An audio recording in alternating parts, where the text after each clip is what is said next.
Do a lot of people see Jackson on our currency and assume he was a great president? He was influential, but that doesn't necessarily mean he was great.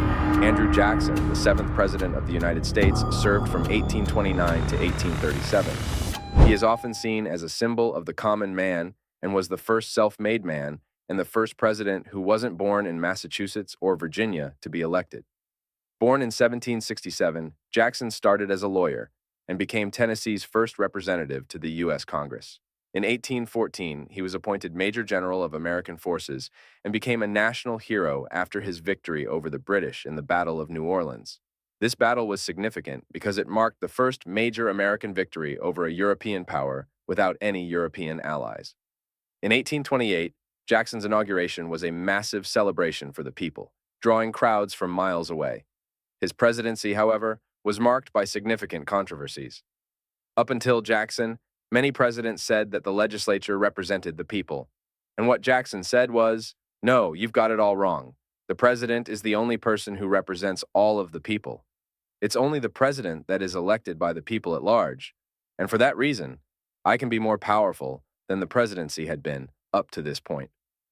And so Jackson transformed the way we envision the president and his authority. He was a very strong leader who marched out and did what he thought he should do and didn't even think twice about it very often. He was a general who was applying this command and follow structure to American democracy. And while that worked in some respects because he had the support of a wide swath of Americans behind him, constitutionally, it was a challenge. Many of the things he did tore down institutions that were essential to American government and also disenfranchised individuals and groups in ways that today we see as betrayals of American values. He had some policies during his presidency that were just ugly, that were murderous. One major low point was his destruction of the National Bank, which led to a nationwide depression. Additionally, he forcibly relocated most Native American tribes to the West, a policy now seen as brutal and inhumane. Jackson's practical solution for the Indian problem was to either have them adopt white ways and become farmers, or move west to maintain their culture. Jackson's presidency was also challenged by South Carolina's threat to secede over high tariffs.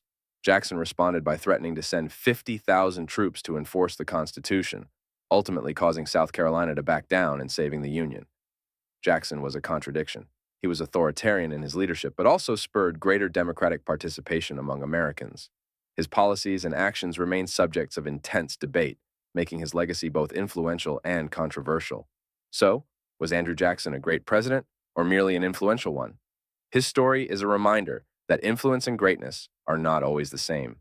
If you enjoyed this video, please like, subscribe, and hit the notification bell for more historical insights and stories.